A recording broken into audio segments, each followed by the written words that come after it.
Welcome back to the How to Find Your Moxie podcast. I'm your host, Lizz Carter Clark, author of the book How to Find Your Moxie and the founder of College Moxie, a nonprofit whose mission is to empower every woman to know their worth. Our hope today is that you'll gain some nuggets of wisdom that can help you move closer to a life lived with confidence, joy, and love so we can build stronger, more supportive communities wherever we find ourselves. Welcome back. Today we're talking about compassion, and we've got Mackenzie back. Hi guys. Hi Liz. How are you today? Good. Good day. What's new in your life? Not much. I'm about to go home and visit my family. So I'm fun. very excited to see them. I haven't seen them in a while. Yay. That'll be a nice little break. Yeah. Gonna go home to Oregon. Yeah. Washington, I guess. Rain. Get out of the sun. Yeah. Which will be nice. It'll be nice. I'm excited. I bet a lot of people in Oregon would like to go to Arizona to get out of the rain. Absolutely. And to the sun. Sometimes I miss the rain though. Yeah. Very much so. I love the rain. I think it's because we don't get it a lot in California. Yeah. So when we do, it's like, ooh, this is different. I never missed it when I lived home though. Yeah. I missed the sun. All right, what are we talking about today? Compassion. I think compassion is so important, and I think that it's missing in our world in some places that it should be. Yeah, I think you said it. We live in a world where it's easier to assume negative intent than good. Yeah. And I think that comes from us wanting to define everything as either good or bad so that we feel more in control. Mm-hmm. But a lot of times I think the assumptions we make about situations or other people generally are not positive towards them. They usually are negative. Yeah. And I think the idea of perfect too plays with this, like, because we all in our own heads want to be perfect, and like you might see someone else as perfect or not, too, and it's just like being able to like look at that person and say, I got you, I'm here for you, I'm gonna give you that compassion, and like I want that back as well. Yeah. A two-way street. Yeah, it's definitely a good way to have deeper, more connective relationships in life. Yeah, because if we don't have compassion, then we just have judgment, right? Yeah. And like essentially, yeah. Judgment doesn't really serve us. Judgment doesn't serve us at all. I don't think in any positive way whatsoever. Yeah. Yeah. I mean, I think compassion is always the right choice. Like even in situations where we're talking about a need for boundaries, like it's kind of that like forgive doesn't always mean pretend it didn't happen. Mm-hmm. Forgive means I'm not going to harbor resentment anymore. And I don't know who said it first. Probably now a lot of people have said it, but there's some saying about how like harboring resentment is like drinking poison and expecting it to kill the other person. So it's like we're really only harming ourselves. We're not hurting the other person. We're not like making them suffer for what they did to us. We're just like adopting like a martyr mentality that's going to keep us in victimhood. So I think compassion is so important because, I mean, we never know what somebody's going through in their life. Ever. We never know somebody's whole story. And compassion, I think, insists on reflection as well, because I might be very quick to judge someone or something, but if I really think about like, what would I want in that situation? Well, I'm probably going to focus on, I know that I bring a lot of good qualities to the world and to my relationships, but I also know I'm not perfect. Yeah. None of us are. No. So I would hope someone would have compassion on me if I was in that situation, whatever it is. You know? And I think a lot of times in relationships with friends or anybody really with a lack of compassion for somebody, that can be detrimental to relationships of people. Like if you're not showing up for somebody and being supportive and showing them that you care and also understand in your own way of what, they might be going through, you lose sight of that connectivity between each other, I feel. Totally agree. So when you became risk management and policy specialist for chapters, because this was in this chapter, and you talked about high risk behaviors are often beneath a story of people. Yes. Yeah. What do you want to know? I want you to tell me about that experience and how, like, compassion played a role within that role of yours? Oh my gosh, that was like one of my biggest life aha moments around compassion, because I've always thought of myself as a person that has a lot of compassion simply because I'm extremely empathetic, like even to my own detriment at times. But when I was in charge of risk management and policy for a specific region, which was basically every chapter of my organization, which is Pi Beta Phi, for California, Arizona, New Mexico, I dealt with anything that happened that was like high risk. And like there was a team and there were people above me that I sought guidance from. And the woman above me in particular was like really awesome at like letting me learn by doing, but also giving me really great words of wisdom. So that was very cool in my growth. But kind of the way that I was trained to do the job had to do with like gathering facts, determining what the facts equated, and then going in and kind of setting things straight, you know, setting reset. The number one thing that I learned, and I learned it pretty darn fast, was that I could have all of the facts in the world that were coming from like whatever like the reporting situation is. Like is there a risk situation because there was a police report, or because there was a university report, or because people turned somebody in? Like whoever the reporting factor was had a specific set of facts. And you know, I never had a reason to believe that those were not factual, but I learned quickly they were not the whole story. Yeah. And what I learned was that anytime I was sitting across from a woman whose behavior had been egregious enough to send me on a next day flight, there was always a lot of pain behind the eyes of that human being. And I think a lot of times, if we look at maybe the things that we've done that we hope nobody remembers, or we hope never goes viral, chances are they came from a place of us feeling out of control or not knowing how to process hurt. Yeah, exactly. And it's just kind of how we acted out, you know?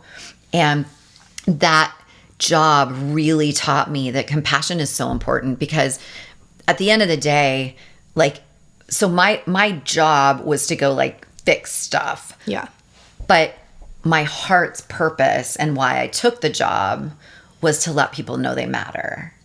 And so there wasn't a way for me to fix things without caring for the human beings involved. If it was going to be successful. I mean, I could have easily gone in and been like, you're in, you're out, like, you know, whatever. But like, no one would have respected that. Quite frankly, I wouldn't have respected that, even of myself, you know? And so being able to have conversations and then eventually teach others how to have conversations, and now teach students how to have conversations of like, how do we hold people accountable without just kicking them off the island and putting them in the box and saying that like, you are now the sum of the worst thing you've ever done and you're no more than that. Because sometimes I think that's the message we're sending to people when we just cancel them. Absolutely. And there are definitely behaviors that are worthy of being canceled, but we are all human beings that are really complicated and multifaceted. And I don't know if we've talked about this before, but one of the things that I find to be very problematic when we do workshops in the vein of sexual assault, or we have conversations around sexual assault, is this concept of someone being a good person. I hate that concept. Yeah. Like we are all made up of, we all have good qualities and we all have room to grow. And when we put someone in the box of being a good person, then it can become really complicated and confusing when that good person does something really bad. Yeah. And I think that's what then can cause us to like question, well, what did I do to contribute? Well, maybe I sent the wrong signal. Maybe I shouldn't have done this or said this or worn this. Like, and that's so not fair to us, you know? But we kind of set ourselves up to spiral that way sometimes, I think, by putting things in boxes of like, this is only good and this is only bad. Yeah. It's like a scale, you know? Yeah, it's a spectrum. And the reality is, like, we are all capable at any moment of making a good decision or making a bad one. And when it comes to compassion, like, you and I might make the exact same choice and have totally different consequences. Yeah. We don't get to control that part. Absolutely. And I think it's important to, like, we talked about the idea of perfect already, but, like, that doesn't exist, and that we all make mistakes. But if you come at someone with that harshness, like, you're not learning from that, and you're not taking in, like, the background of somebody's decision, you know, behind their actions. And I think it's important to look, you know, from the back point of view of that, of situations, because it gives you good insight. You only learn and only see stuff one way if you look at it with judgment. You're right. You're exactly right. I think that there's always one more thing than we know. We might think we have the whole story, but there's always one more thing. And so we really had to find ways to hold behavior accountable while still loving the human being that chose the behavior. Yeah. And how do you find speaking with respect and love in the circumstances where that person might have not acted correctly? I think that's a great question. So, you know, I think it's fine to model, you know, when I teach leadership, one of the things that I always teach is, like, make a compliment sandwich. If you need to give somebody constructive feedback, tell them something they're doing really well, then tell them what you'd like to see changed, and then tell them something you appreciate about them as well. And if you don't have all three, then you're not ready to have the conversation. Like if you can't think of all of them, then you need to think a little harder and make sure that, like, you're recognizing where they do bring value. Because when we just come from judgment, we also don't set the other person up to feel safe in order to lean into growth and want to learn something. So, like, we model being able to say something like, what you did last night sucked. I am really mad at you for what you did that was this, name it. But I am here because I am your friend and I know you're better than this. Yeah. And then offering support. How can I help you make this right? I'm not going to co-sign that behavior, but I will stand by you to help you have the strength and support to do the right thing. What does that need to look like? Is there a place that you want me to go with you? Do you want me to, how can I support you in doing the right thing and making this better as best as is within your capability? So being honest about, like, we're not going to love our friend by being like, oh, it wasn't a big deal, don't worry about it. That's not love if it's not right. Right? Absolutely. And especially if you were just biting your tongue in that situation. Right. Or flat out lying. Yeah. Yeah. Because we don't want to, like, cause a rift. But to be able to say, listen, I care about you. I love you. I am here because I care about you. But this choice that you made was not one of your better ones. I can list off 10 choices that you've made that were really good and served you well, but this was not one of them. And I'm sorry that you're probably feeling embarrassed by what you're going through on this, but it doesn't make it okay that you did it. How can I help you make it right? And if you need time to think about that, go for it. But just know, I'm not going to leave your side. Yeah. I'm here to support you. And I think it's such an important conversation to model, especially for students today, because I think there's all of this pressure to, like, if I'm associated with someone that did something bad and everybody knows about it, then they're going to think that I did that. And it's like, well, wait, what are we prioritizing then? Yeah. Are we prioritizing being a safe space for people in our community and standing with our friends? Or are we prioritizing appearance at all costs? Appearance. Like, and that's very common in college. So prominent. Yes. And what's sad is if we don't get past caring more about appearance than what is real, even if what's real is messy, then that's what totally feeds into the comparison and the competition. And so then it becomes the competition of the wardrobe, and then it's the competition of the weddings, and then it's the competition of the baby showers. And, like, if it doesn't get in check, eventually it's the competition of the grandchildren, and it never ends. Yeah, that's like, that's a really crazy concept too, because that's very, very true. And Sadly, I wish it Yeah. wasn't. And I think a lot of that too does come with money as well, you know, in a way. Maybe not necessarily all the time. How so? What do you mean? I don't know. Like, for me, Greek life, I would say, like, people have a lot of different income levels, you know. Yeah. It varies. But, like, wardrobe-wise, I found, like, comparison, and we're talking about compassion, but, like, comparison of, like, all these girls have, like, the best wardrobes. They're getting packages every day from, like, Aloe and, you know, like, just expensive clothes and that kind of stuff. And it's hard to, like, find sometimes compassion within that, because I think a lot of our brains kind of go, oh, I wish I could be like that. Well, and you're comparing yourself, but then you're losing the compassion to be like a genuine human with that person. Yeah. Because your brain is just putting, you know, in boxes. I think that's such an important aha moment to have that I think a lot of people in general, but especially at your age, don't have. Yeah. And it's interesting because when I was first mentoring college students and advising, I was working with a campus that had a lot of extremely privileged people. We had to figure out what a risk management policy looked like for an organization's party in the sky because a girl got a jet for her 21st birthday. Like, these are not like normal problems, but they were like pretty real for that campus at the time. And I started to realize that I was spending a lot of time, because I was boots on the ground, and I spent a lot of time knowing these women and like seeing that they're more than just like their body, their car, their wardrobe, their jewelry. Yeah. I was spending a lot of time feeling like I was having to advocate for them to simply have the right to have problems, because there were a lot of people, and sometimes it was even the grown adults that were like, please don't talk to me about their problems. And I'm like, hold on, you know, I'll go back to like, it's just crack versus Coke. It's the same stuff. It just shows up differently. And so like, yes, there are campuses, you know, these days there's probably like a lot of like variance on every campus, but like, you know, some students are struggling because they're working 3 jobs and trying to go to school full time and maybe caring for a family member and trying to like pay their dues to an organization. Like, that's a lot of stress. Yeah.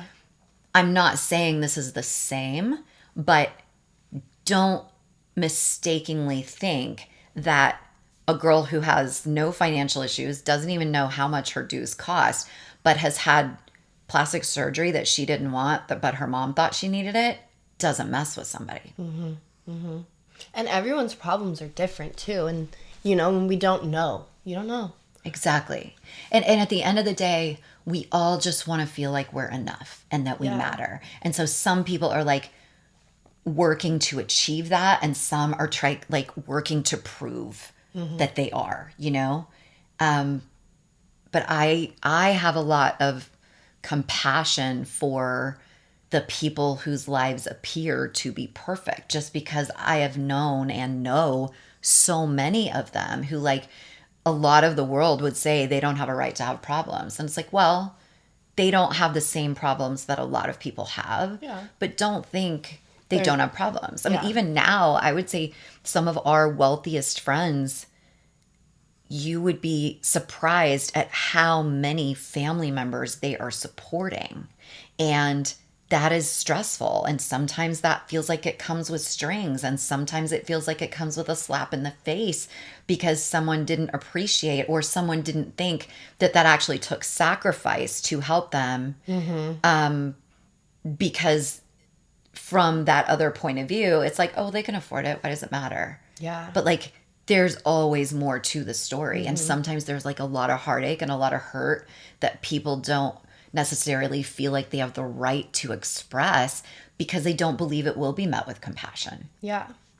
I also wanted to ask, I think sometimes in like friendship relationships, it's kind of hard to break from like friends to like really good friends, you know?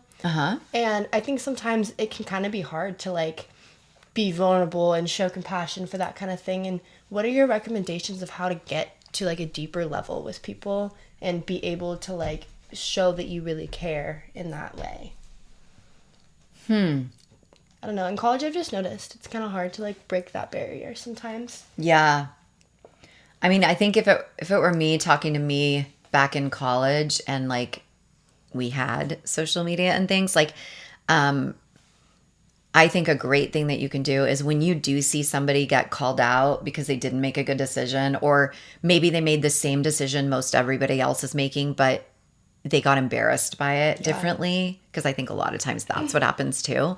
And sometimes like judgment comes from a place of like reflection of like, if I can put the attention over there, then nobody will know I'm doing the same thing, you know? But when we see somebody get called out or get embarrassed, like go be a friend. Go be a friend. Absolutely. And like we don't have to pretend it didn't happen. You know, they know it happened, especially if it's like gone viral or something. But just being a person to be like, hey, I don't need to get in your business, but I just want you to know that you matter and you're not the first person that's done that. And if there's a way I can support you, let me know. Yeah. Like we don't have to be making light of what happened if the choice they made was like really not good and something that's like capable of being supported. But there's always room for us to be able to support the person. Yeah. Yeah. Because we all need that. And I also think that sometimes when we judge people, if we are telling them that they are no better than the choice they made, I think they're so much more likely to stay small and keep making bad decisions. What we need in those moments of like being at our lowest is for people to tell us that we are capable. Yeah. Because if we don't believe that we are, and a lot of times we feel terrible about ourselves when we do things that like we know are not living up to like what we want to be known for, that can be really hard. Yeah. And I think it's also important to like be the friend that you want as well, you know? Like vice versa. Like if that happened to you and you made like a bad decision and your friend came at you with love and like compassion and just told you how it is, but also is there for you, like you need to show up for somebody else in that way and in a cognitive way, because if that happens to you, you wish they would come and be there for you, you know? I think that's like really, really important. It totally is. And I love that you see that.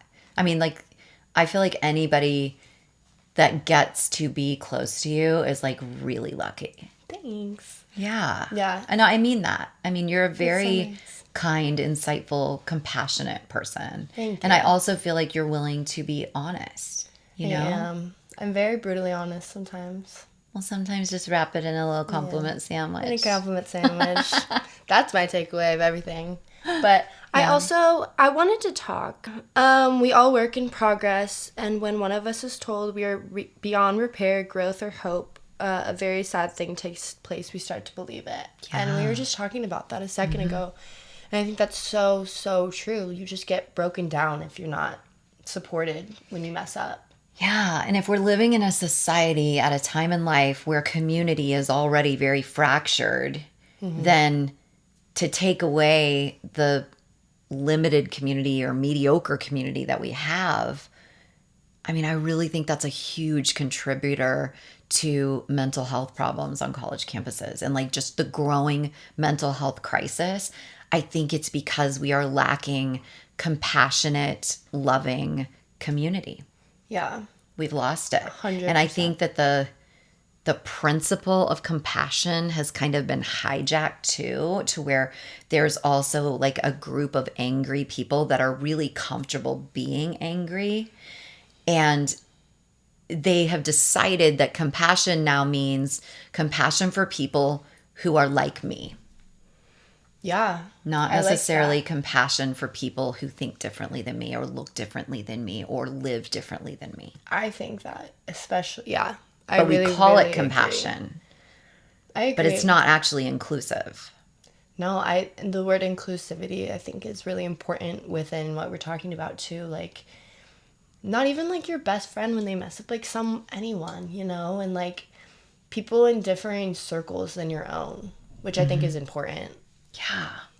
Super important. Because, I mean, I'm probably a broken record in every episode. I should just like have a commercial in the middle of the podcast that says we all have so much to learn from one another. You know, no two humans will ever have all of the same life experiences. Yet all of our beliefs, our convictions, our values, they all come from our personal experiences. So you're going to look at life differently than I do. Simply because of what you've experienced. But if we build trust and we decide that we are going to be safe spaces to land, and we're going to bring compassion into all of our relationships. Not saying whatever you do is okay, not saying that like that behavior doesn't matter, but saying I'm going to love you no matter what. Yeah. That's where we're going to see growth. That's where we're going to see people start to like believe in themselves more and be willing to take risks rather than feeling like I've got to stay right in this perfect little box and I've got to say this at this particular time. Otherwise, I'm going to be voted off the island and then I will have no community. Yeah. Because community is important. Community is very important. Being compassionate is also like cheering your friends on for positive things too. Yeah. You know, and like someone, you know, is in a new relationship or did well on a test, like showing up for them in like the most supportive way, not only when they mess up, but like to be their biggest advocates. And I think like a compassionate person also embodies that half of it. I love that because I think in some situations that's even harder, you know? Yeah. I mean, it can be vulnerable to support someone when they're down if the world is hating that person at the moment. But to truly cheer for someone and be excited for someone when they accomplish something, even if it's something like you wanted to do. Yeah. Have you ever watched the show Vanderpump Rules? Yeah. Okay. I enjoy it. Yeah. And I have from like the very beginning. But there are times that I just want to shake Sheena and be like, someone else's success does not equate your failure. Like, she just gets so in her head about like, oh, but I wanted to be on Dancing with the Stars instead of like being happy for Ariana who's on Dancing. You know what I mean? And it's just like, to me, that like comes down to a choice of, am I going to look at my life, my friends, my situation, glass half full or glass half empty? Because we get to choose every single day, you know, are we going to be positive? Or are we going to be cynical? And like, from what we see, I'm going to go ahead and own, I don't know her whole story. You know, I hope genuinely that her life is like awesome and happy. But from what I see, it's like she's accomplished a lot. She's got the most adorable little girl. She seems to have a husband that really cares about her. Yeah. She's got great friends, but in some ways can't get out of her own way to stop comparing and to simply be like, wait, what? You got on that show? I'm so excited for you. I can't wait to see you kill it. Instead of being like, wait, how does that person's win influence mine? Yeah. Because I feel like that's giving our power away and like letting our circumstances that, by the way, we're not in control of. She didn't get to decide whether she was on that show or someone else was, or neither or both, you know? But then letting someone else or some circumstance determine our worth. It's like we've given our power away and we don't have to. Absolutely not. And I think it's just more empowering to cheer a person on too. Like that's even more like that. I don't know. I think that's You're exactly more special. Right. It is. And it's an easier way to live because if we just start believing there's room for all of us to succeed, it just means that our paths are going to look different, but we don't have to categorize that everything is like better or worse.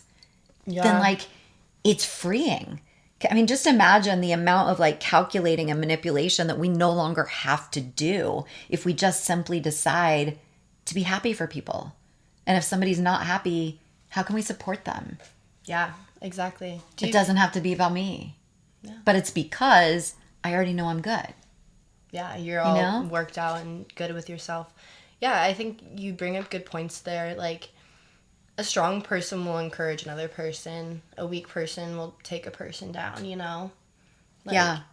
If you're choosing to be judgmental rather than cheering on your friend. Mm-hmm. And you said also, like, sometimes it is really hard to, like, show compassion for somebody if that's a goal of yours. Yeah. And that's difficult. Yeah. And that's human nature, I feel And that human response, yeah. I mean, it's okay to, like, cheer for someone and also, like, grieve your own moment, you know? I mean, like, Sheena can, like, and I... But don't take away from someone else's good, I feel like. Right. And don't make everything about yourself. Mm-hmm. You know? Main character syndrome. Yeah. Well, and that's where I think we get into what we'll talk about in another chapter in confidence. But I'll touch on it. That when we are truly confident, what someone else is doing with their life does not impact us. Yeah. Doesn't impact our self-worth. I can fully support you in a crisis. I can fully cheer for you in a win without it taking anything away from who I know that I am. Absolutely. So when we're truly confident, we don't need things to be about us. Yeah. But when we're insecure, we need everything to be about us. Absolutely. I can't We're wait to talk about spoiler alerting the another episode. I can't wait to talk about that. That one's going to be a good one. I feel like we have a lot to chat about that one. Okay, good. We'll get to it soon. That'll be fun. Yeah. Yay. All right. Any takeaways from compassion? Compassionate? My I takeaway. love this conversation. Let's just all like be there for each other. You know, I chatted about Whitney a couple episodes ago. Yeah. And she is just the most compassionate person. And I just think it's contagious. Like, it makes you want to be compassionate towards others. And I just really want to make sure I implement that actively on a daily basis. Like, I love that. think about it. I think you're doing a good job. Thank you. Yeah, I think you do a great job, too. Thanks. She's got all the compassion in the world. Appreciate it. I try on good days. Yeah, fair. And on days that I don't, I like check, what am I feeding my roots? Have I gotten any sleep in the last few days? You know what I mean? Yeah. Those things. So Yeah. it's like, oh, okay, I can own this. I can take responsibility for my response to something. But I think compassion is just something we need to choose more often and realize it's a choice. Yeah. We don't have to spend all of our time judging. We can just simply choose compassion, and also just know that like we don't have to have all the answers. We don't have to have all of the details of somebody's situation before we can decide to simply have compassion regardless. I like that. Maybe I can say compassion one more time. Compassion. Been saying it a lot. You want to do the outro today? Oh, I've never done it, guys. Thanks for listening to today's episode and for being part of our community. Be sure to like and follow along to stay up to date with all the awesome things that College Moxie is doing. We couldn't do it without you. Have a great day and keep shining. Love it. Bye. Keep shining bright, friends. Bye.